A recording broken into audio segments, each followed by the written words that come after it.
Assalomu alaykum aziz obunachilarim. Endigina kanalimga kirib kuzatishni boshlagan aziz bekajonlar, bugun sizlar uchun kamxarj va barakali kekslarni tayyorlab ko'rsataman.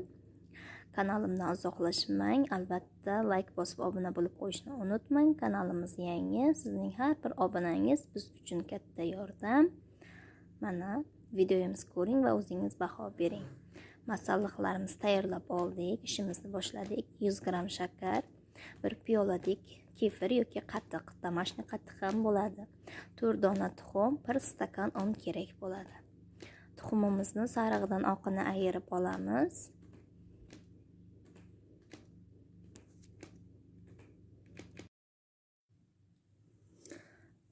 Tuxumimizni oqidan sarig'ini ayirib olamiz.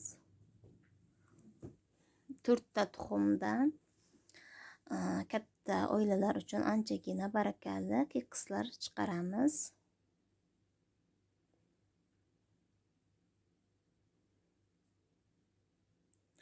Va boshqacha yangi usulda kekslarimizni pishirib olamiz.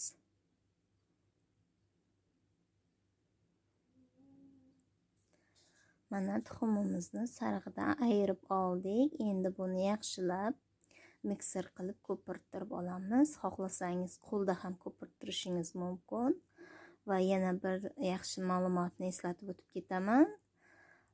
Albatta desert qilishdan oldin yoki tort yoki mana shunaqa kekslarni ko'pirtirib qilishdan oldin albatta tuxumni xolodilnikka qo'yib qo'ysangiz, tuxumingiz juda ham yaxdek bo'lib tursa, juda ham tez ko'piradi va juda ham qattiq ko'pirib chiqadi. Endi mana bunga 100 gram shakarimizni bo'lib solib, yaxshilab ko'pirtirib olamiz, shakarimiz eriguncha. Mana qolgan shakarimizni ham solib yuboramiz.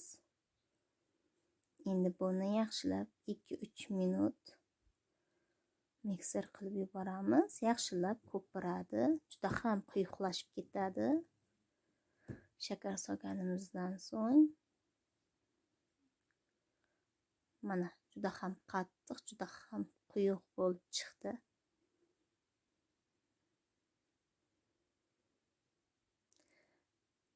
Endi bunga 4 ta tuxumimizni sarig'ini solib yuborib, uncha ko'p mikser qilmaymiz. Yaxshilab bir xil massa hosil bo'lguncha aralashtiramiz va mana qatig'imizni ham solib yubordik. Men domashniy uy qatig'idan soldim.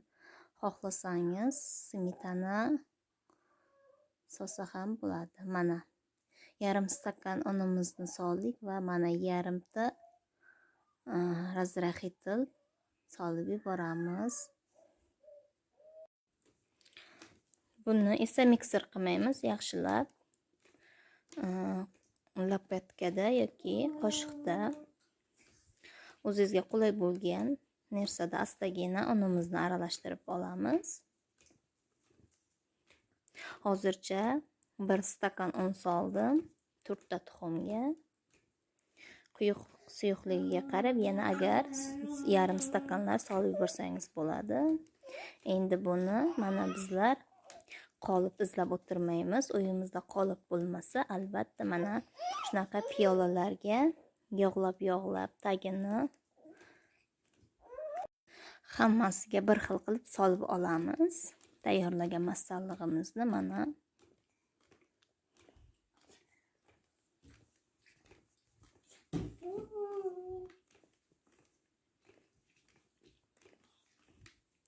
albatta piyolamizni to'ldirib yubormaymiz, chunki bu pishish jarayonida yaxshilab pishib chiqadi. Shuning uchun yarim qilib solib chiqamiz.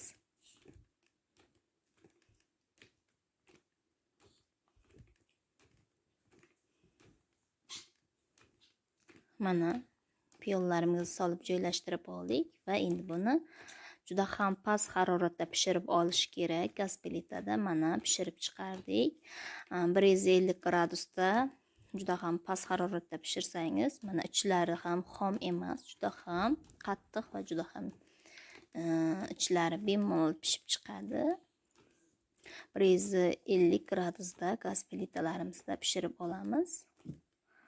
gaz pechimizga mana tagi ham kuymaydi albatta.